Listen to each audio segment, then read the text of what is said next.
Mr. Anjo Iliana abay pinapakasuhan na kay Tito Sen dahil sa mga paninirang puri nito ng personal sa senador.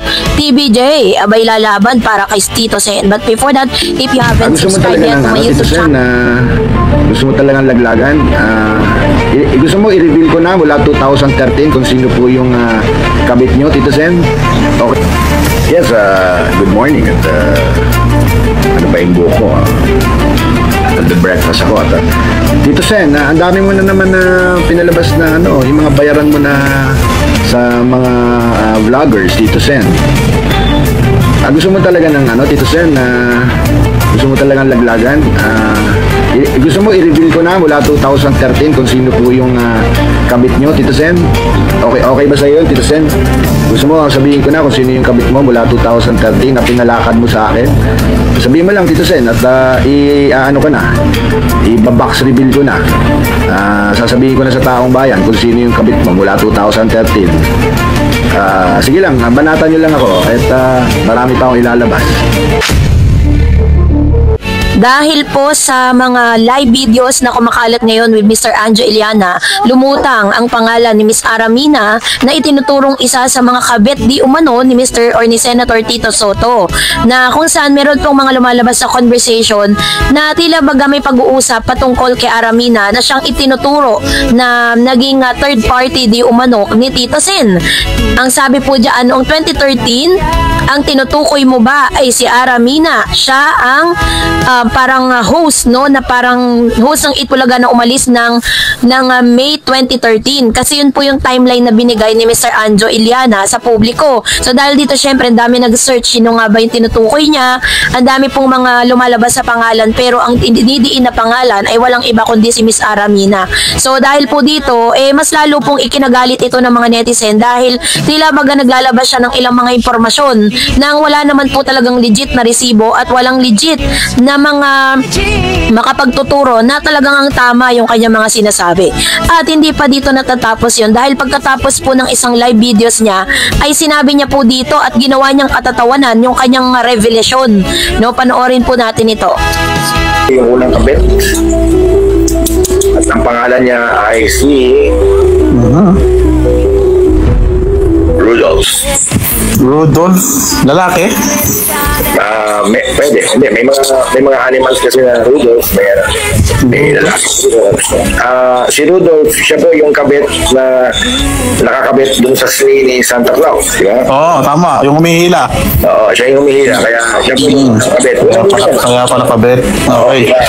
Buti ba kantahin natin? Rudolph, the red-nosed Close baby. has very Shiny nose. and You ever saw it. You it goes. all of The other reindeer used to laugh and call, all in name. they never let you Rudolph. join in any Yun. Yan ang unang kabit, si Rudolph. Si Rudolph. So, okay, alam niyo na. Ito na po, sasabihin ko na po at ang pangalawang kabit ko ay ang pangalan niya ay Frost. Frosty. Ready? 1, 2, 3, go! Frosty the snowman. Teka, may nagbibigay ng galaxy. Bakit ang kabit? Parang Pasko sa Pasko yata. Ito si Clicky. Sabi, boss, magsisend ako ng galaxy. Check mo sa labas niyo. Wow! Uy, ano sa labas? Ano sa labas niya send? Doon daw sa labas. Kayo lang nakakalam niya na. Kaya nga. Okay, paano? Sabihin ko na yung pangatlo. Yan, oo. Ang pangatlong kabit ko, ang pangalan ko niya ay si... bibigyan ko muna kayong clue para hindi kayo mabigla. Ang pangatlong kabit, ang pangalan ko niya ay... yung saan siya galing lugar ay siya po ay... Ilocano. Ano po to? Ilocano.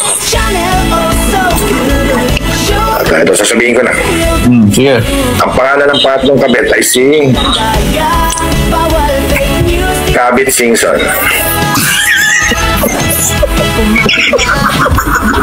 Mayari. Tila ginagawang biro ni Mr. Anjo Iliana ang buhay ni Tito Sen, ano? Dahil talagang parang napaka-personal ng kanyang galit dito kay Tito Sen dahil pinasukan na po ng politika ang kanila pong friendship. Alam po natin na naging bahagi si Mr. Anjo Iliana ng Itbulaga, naging host po siya dito, at dahil po sa mga hindi pa malinaw na kadahilanan kung ano bang dahilan kung bakit tila baga tinanggal si Anjo Iliana, na naging dahilan din parang nagkaroon siya ng bitterness sa heart.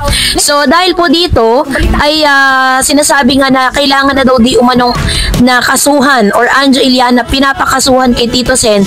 Very personal ang galit. Bitter yarn, binoljak ng mga taga-suporta ni Tito Soto pati ang loyal viewers ng Itbulaga si Anjo Iliana dahil sa pagbabanta nito. Nag-viral sa social media ang ilang video ni Anjo kung saan lantaran niyang sinabi na may sindikato raw sa loob ng Itbulaga at may kabit o mistress umano si Tito Sen. Ilang taon na lang ilalatag ko na kung ano talagang nangyari dyan sa Itbulaga. Hoy, hindi ako takot sa TVJ. Anong pinagsasabi nyo? Ang matapang na sabi ni Anjo Iliana. Si Direk Bert De Leon mula 1979 ay direktor ng Itbulaga. Bago mamatay, umiiyak sa akin kasi pinagsasaksak siya sa likod. Siniraan siya para matanggal siya bilang direktor. Pati yung asawa na naiwan umiiyak sa akin dahil winalangya siya. Oo, plinano. Kaya nga may sindikato dyan sa Itbulaga. Masasama ibang tao dyan, sabi pa ng aktor. Nitong nagdaang November 3, nag-live ulit si Anjo kung saan nabanggit niya ang tungkol sa umano'y isang babae na ikinukonek niya kay Tito Sen. Sa isang panayam, sinabi ni Tito Sen na ayaw niyang patulan si Anjo dahil nagpapapansin lang daw ito kasabay ng pakiusap sa media na wag nang palaki ng issue. Hindi ko napapatulan, wag niyong pansinin at nagpapapansin yan. Pati ba naman showbiz at paninira papatulan natin? Itaas natin ang level ng Senate Press, ang pahayag ng senador. Sa comment section ng artikulo tungkol sa revelasyon ni Anjo, mababasa sa Facebook page ng Bandera ay pinagtatanggol ng netizen si Tito Sen at ang Itbulaga. Karamihan sa nagkomento ay nagsasabing parang desperado na si Anjo sa kanyang karir kaya gumagawa ng ingay. May mga nagsuggest pang kasuhan ni Tito Sen ng management ng Itbulaga ang aktor para maturuan ng lesson. Narito ang ilan sa mga komento ng mga netizen. Hindi ka naman talaga dapat matakot kahit kanino, pero dapat marunong ka rin tumingin kung saan ka nang galing. Very personal ang galit. Bakit? Bitter, hindi na kasi pinapabalik sa Itbulaga eh. Sakali mang may masabi mo yan, Anjo, makakatulong ba yan sa paghuli sa sangkot sa flood control? Ang personal na buhay ng tao ni Numan, wala tayong pakialam. Ang aso pag nauulol kahit ang amo at kaibigan ay kinakagat. Wala kasing offer sa kanya, need niya pera, wala kasi balato si Tito Sen sa kanya sahod. Nagagalit si Tikboy dahil tinitira ata siya ng mga troll ni BBM sa sinabi niya. Kahit marami pang babae involved dito, basta sinusustentuhan at di naghahabol ang babae, para sa akin di pa rin magbabago ang pagtitiwala ko kay Tito Sen. Basta di lang siya kasama sa flood control sa nawawalang sabungero at di kagaya ni Paulo Contis. Di daw takot pero ayaw na mag-drop name ng allegedly na babae daw. He's aiming to run senator to 2028 and he proclaim himself a certified DDS. Walang masama but to run as senator, teka muna. Another liability ng gobyerno, paninira ang ginagawa niya to attract attention kasi nga laos na. May kaso pa to ha. Yung about sa schools nila, ano na kaya nangyari doon? Desperado na si ungrateful ba na naman?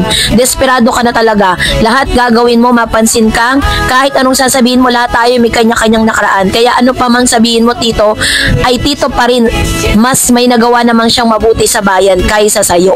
Yan ang ilan sa mga masasakit na salitang binitawan ng ilang mga netizen at mga taga-suporta ni Tito Sen na ipinagtatanggol ang senador laban kay Mr. Anjo Iliana. Saan na kaya hahantong ang mga aligasyong ito?